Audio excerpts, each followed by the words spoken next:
નમસ્કાર વિદ્યાર્થી મિત્રો. વિકસે વિલસે સૌનું જ્ઞાન, આવો રચીએ સૌ સંતાન. સંતાનમાં આપનું સ્વાગત છે.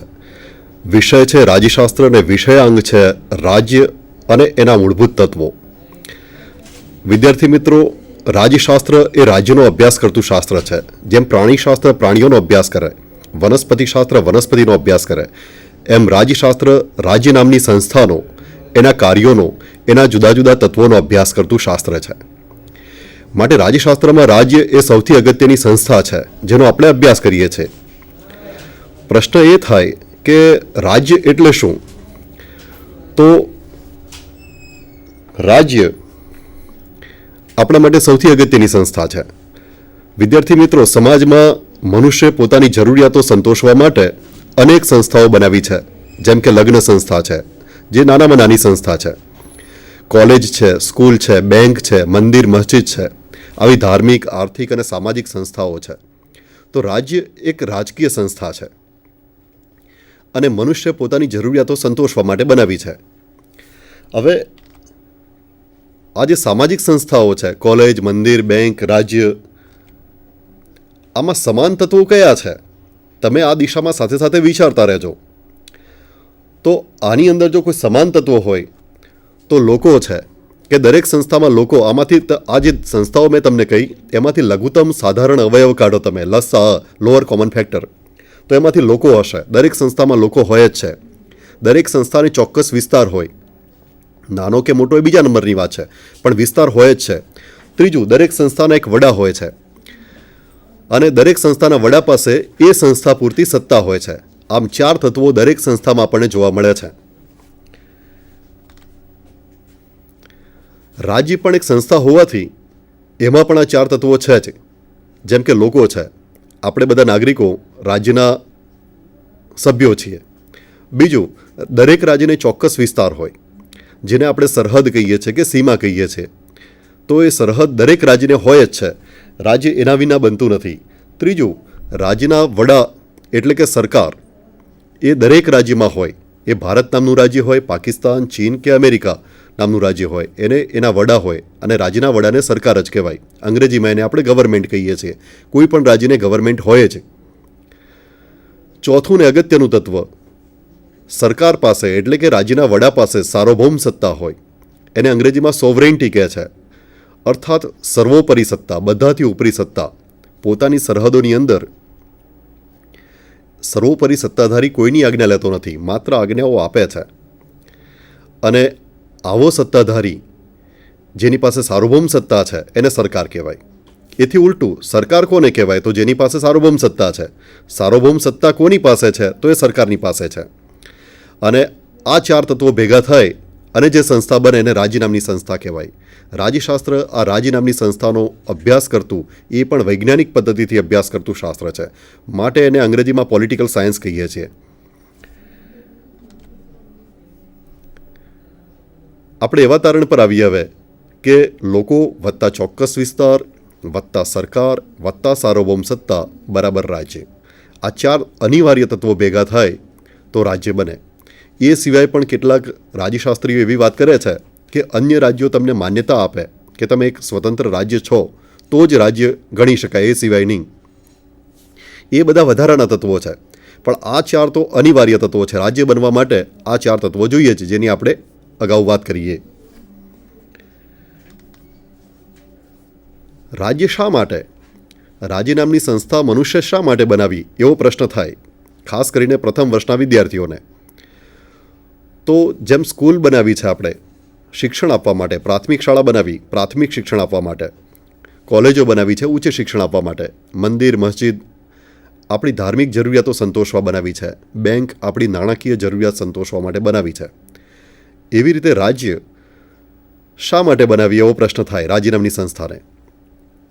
તો રાજ્ય નામની સંસ્થા આપણે એટલા માટે બનાવી છે કે આપણા શરીર અને મિલકતની રક્ષા માટેનું મહત્ત્વ સૌથી વધુ છે.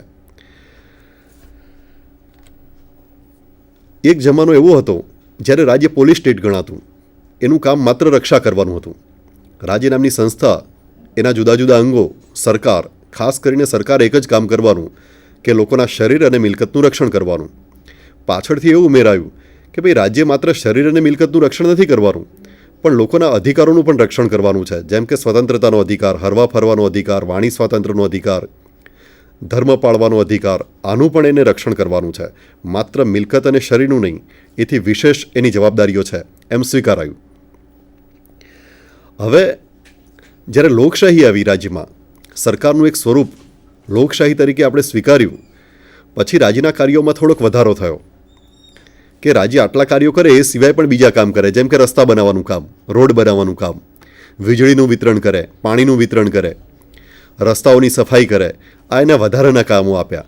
ત્યારથી રાજ્ય કલ્યાણ રાજ્ય તરીકે ઓળખાય છે. Welfare state. પહેલાં પોલીસ સ્ટેટ હતું, માત્ર સુરક્ષા પૂરું પાડતું. હવે એના કાર્યો વધ્યા છે, માટે એને વેલફેર સ્ટેટ કહેવાય છે કે ભાઈ આ કલ્યાણ રાજ્ય છે, લોકોનું કલ્યાણ કરવાનું પણ એનું કામ છે. અત્યારે હાલ તમે જુઓ છો પોલિયોની રસી આપવાનું પણ રાજ્ય કામ કરે છે, સરકાર કામ કરે છે. શિક્ષણ આપવાનું કામ સરકાર કરે છે. ખરેખર એના મૂળ કાર્યો આ નહોતા શરૂઆતના તબક્કામાં. આ પાછળથી એના કાર્યોમાં વધારો થતો ગયો અને આપણે સામે એને એ પ્રમાણે કરવેરા પણ આપતા જઈએ છીએ, વોટ અને નોટ આપીએ છીએ, જેથી સરકાર આ કાર્યો કરી શકે. અને રાજ્યનું બીજું અગત્યનું કાર્ય કલ્યાણ રાજ્યની સાથે સાથે આપણે અગાઉ કહ્યું એમ અધિકારોની રક્ષા કરવાનું. અધિકારો માત્ર મિલકત અને શરીરથી જીવન જીવી શકાય નહીં. સર્વાંગી વિકાસ માટે વ્યક્તિના, એની સુખાકારી માટે અધિકારો જરૂરી છે. અધિકારો માટે ઇતિહાસમાં અનેક લડતો થઈ છે, તમે જાણો છો. તો એ અધિકારોની રક્ષા કરવાની જવાબદારી કોની? વ્યક્તિની પોતાની કે સરકારની? જો સરકાર શરીર અને મિલકતની રક્ષા કરી શકે છે તો અધિકારોની કેમ નહીં? માટે અધિકારોની રક્ષા કરવાની જવાબદારી પણ એને સોંપાઈ અને આજે સરકાર શરીર, મિલકત અને હકોની રક્ષા કરે છે.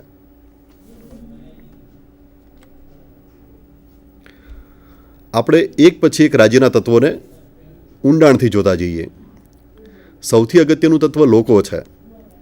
રાજ્યની અંદર જે લોકો રહે છે, લોકો માટે આ બનેલી સંસ્થા છે અને લોકોથી ચાલતી સંસ્થા છે. માટે લોકો બહુ અગત્યની વસ્તુ છે. હવે રાજ્યની સુખાકારી, સગવડ, એની સત્તા, એનો પાવર આ લોકોને કારણે, લોકોની ગુણવત્તા પર આધાર રાખે છે. લોકોની બાબતમાં બે બાબતો અગત્યની છે: લોકોની સંખ્યા અને ગુણવત્તા, ક્વોલિટી ઓફ ધ પીપલ અને ક્વોન્ટિટી ઓફ ધ પીપલ. જો લોકોની સંખ્યા વધારે હોય તો એક સમય એવો હતો કે લોકો ભારરૂપ બનતા.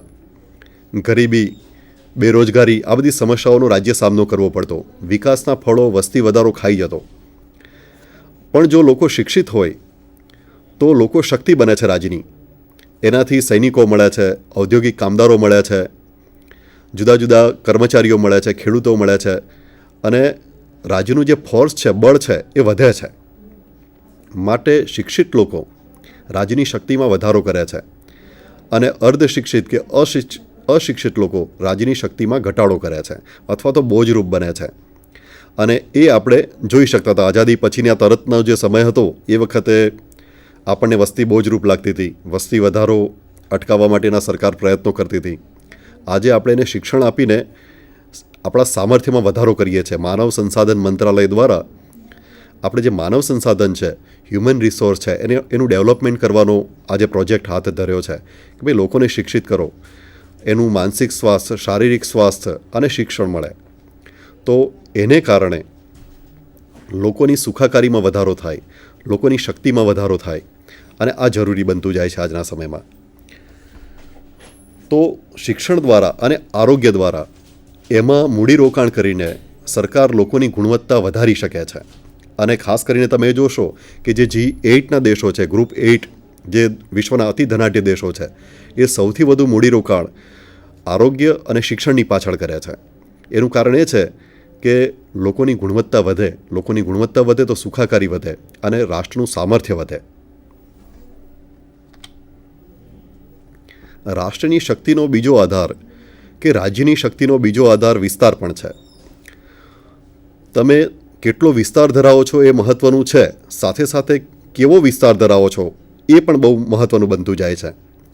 વિસ્તાર તમારી પાસે મોટો હોય પણ મોટે ભાગે રણ પ્રદેશ હોય, પાણી વગરનો વિસ્તાર હોય તો રાજ્ય વિકાસ કરી શકતું નથી.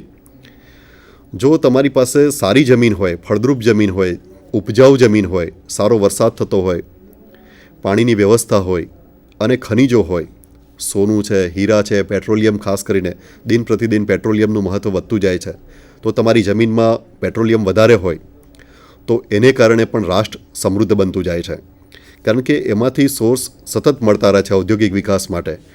આપણે એનર્જી, ખાસ કરીને પેટ્રોલિયમ, સોનું, હીરા અને ખનિજોની આયાત કરવી પડતી નથી. કેટલાક રાષ્ટ્રો તો એવા છે કે પેટ્રોલિયમની નિકાસ દ્વારા વિકાસ કરે છે, આરબ દેશો જેવા, તમે જાણો છો. તો રાષ્ટ્રની બાબતમાં, એના વિસ્તારની બાબતમાં બે બાબતો મહત્ત્વની છે. એક તો વિસ્તાર મોટો હોય, સાથે સાથે ફળદ્રુપ હોય, ખનિજ સંપત્તિથી સમૃદ્ધ હોય. આ જરૂરી છે. મોટા વિસ્તારના લાભ એ છે કે યુદ્ધ સમયે તમને સેકન્ડ સ્ટ્રાઇક કેપેસિટી મળે છે. દુશ્મન પહેલો હુમલો કરે તમારી પર, એ વખતે તમે એને સહન કરી અને વળતો હુમલો કરી શકો છો. આને સેકન્ડ સ્ટ્રાઇક કેપેસિટી કહે છે પોલિટિકલ સાયન્સમાં. સેકન્ડ સ્ટ્રાઇક કેપેસિટી તમને ત્યારે જ મળે કે જ્યારે તમારો વિસ્તાર મોટો હોય. કેટલીક વાર એવું બને છે કે નાના વિસ્તાર ધરાવતા દેશો પર મોટો દેશ હુમલો કરે તો બહુ ઝડપથી હારી જાય છે. એનું એક ઉદાહરણ આપણે કુવૈતમાં જોયેલું. ઈરાકે હુમલો કર્યો રાત્રે અને લગભગ 24 કલાકની અંદર કુવૈત હારી ગયું. એનું કારણ એ હતું કે એની પાસે નાનો વિસ્તાર હતો અને સેકન્ડ સ્ટ્રાઇક કેપેસિટી મળતી નથી. માટે શક્ય હોય ત્યાં સુધી જો વિસ્તાર મોટો હોય તો યુદ્ધમાં એના લાભ મળે છે. નાના વિસ્તાર ધરાવતા રાજ્યો, ખાસ કરીને ઇઝરાયલ છે, વેટિકન સિટી છે, આ નાના વિસ્તાર ધરાવતા રાજ્યો છે. અને ઇઝરાયલનું ઉદાહરણ એટલા માટે આપણે આપીએ કે ઇઝરાયલનો વિસ્તાર નાનો છે, સેકન્ડ સ્ટ્રાઇક કેપેસિટી વિકસાવી શકાય એવી પરિસ્થિતિ નથી, છતાંય માનવ સંસાધન એટલું વિકસિત છે કે સુરક્ષાની બાબતમાં ઇઝરાયલ સ્વાવલંબી બન્યો છે. મોટો વિસ્તાર ધરાવતા દેશો જે તમે તમારી સ્ક્રીન પર જોઈ શકો છો, ખાસ કરીને કેનેડા છે, રશિયા છે, યુએસ છે, ભારત છે, આ મોટા વિસ્તાર ધરાવતા દેશો છે અને મોટા વિસ્તારના લાભો અનેક છે. સાથે સાથે સુરક્ષાની જવાબદારીઓ પણ વધે છે, એ આપણે ખ્યાલમાં રાખવું જોઈએ. સમુદ્ર કિનારો મળ્યો છે કે નહીં એ બહુ અગત્યની બાબત છે. એક સમય એમ કહેવાતું કે રશિયાની વિદેશ નીતિ એ સમુદ્ર કિનારાની શોધ છે. જ્યાં સુધી ફ્રેશ વોટર વાળો સમુદ્ર કિનારો ના મળે ત્યાં સુધી રશિયા આગળ વધતું જાય, એની આક્રમક નીતિઓ ચાલુ રાખે છે. એટલે કોઈ દેશ આક્રમક બનશે કે નહીં એની સમૃદ્ધિનો આધાર, આ બધી બાબતો સમુદ્ર પર આધાર રાખે છે. એને જો ફ્રેશ વોટરવાળો સમુદ્ર મળે, ફ્રેશ વોટર એટલે કે શિયાળામાં થીજી ના જતો હોય એવો સમુદ્ર, જેથી યાતાયાત થઈ શકે, આંતરરાષ્ટ્રીય વ્યાપાર થઈ શકે, મત્સ્યોદ્યોગ વિકસાવી શકાય, મીઠાનું ઉત્પાદન કરી શકાય અને મરીનની બાબતમાં જે મરીન ડેવલપમેન્ટ છે એના લાભો મળે દેશને. એ માટે જરૂરી છે કે દેશને ફ્રેશ વોટરવાળો એટલે કે શિયાળામાં થીજે નહીં એવો સમુદ્ર મળે. અને કેટલાક દેશો એવા છે, ખાસ કરીને શ્રીલંકા છે, બ્રિટન છે, જાપાન છે, ચારે બાજુ સમુદ્રથી ઘેરાયેલા છે. આનું નુકસાન એ પણ છે કે તમારે નૌકાદળ મજબૂત રાખવું પડે જો તમારે ફ્રેશ વોટરથી ઘેરાયેલા હોય તો. અને લાભો પણ છે કે આર્થિક લાભો ખૂબ થાય છે. યાતાયાત સસ્તો છે, સૌથી સસ્તો સમુદ્ર દ્વારા જે આયાત નિકાસ થાય છે વિદેશી માલની, એ સૌથી સસ્તી પડે છે. મીઠાની બાબતમાં આપણે પરાવલંબી રહેવું પડતું નથી. મરીન ઉદ્યોગો વિકસે છે અને નૌકાદળ ખાસ વિકસાવવું પડે જે વિસ્તારો સમુદ્રથી ઘેરાયેલા છે, અને ખાસ કરીને શ્રીલંકા આપણો પડોશી દેશ છે એટલે એનું ઉદાહરણ આપણે જોઈ શકીએ છીએ. કેટલાક દેશો એવા છે, દેશ એટલે રાજ્ય, વિદ્યાર્થી મિત્રો. આપણે અત્યાર સુધી જે છાપામાં અને સામાન્ય વાતચીતમાં જેને આપણે દેશ કહીએ છીએ એને રાજ્યશાસ્ત્રમાં રાજ્ય કહીએ છીએ. ભારત એ રાજ્ય છે, માટે આપણે એને દેશ પણ કહીશું ને રાજ્ય પણ કહીશું. તો કેટલાક વિસ્તારો એવા હોય છે કે જે જમીનથી ઘેરાયેલા હોય, એને લેન્ડ લોકડ કન્ટ્રી કહેવાય છે. અને એવા દેશો એની પોતાની સમસ્યાઓ હોય છે, જેમ કે આપણો પડોશમાં દેશ છે નેપાળ, ભૂટાન છે, વેટિકન સિટી છે, સાન મરીનો છે, લેસોથો છે. લેસોથો તો એવો દેશ છે કે એક જ સાઉથ આફ્રિકા નામના દેશથી ઘેરાયેલો છે. એટલે એની વિદેશ નીતિનો મુખ્ય આધાર સાઉથ આફ્રિકા સાથે કેવા સંબંધો છે એના પર આધાર રાખે છે. તમે જે દેશથી ઘેરાયેલા હોય, જે દેશોથી ઘેરાયેલા હોય એની સાથે સંબંધો બગાડી શકાતા નથી. સંબંધો હંમેશા સુધારવા માટે સતત પ્રયત્નો કરતા રહેવું પડે છે.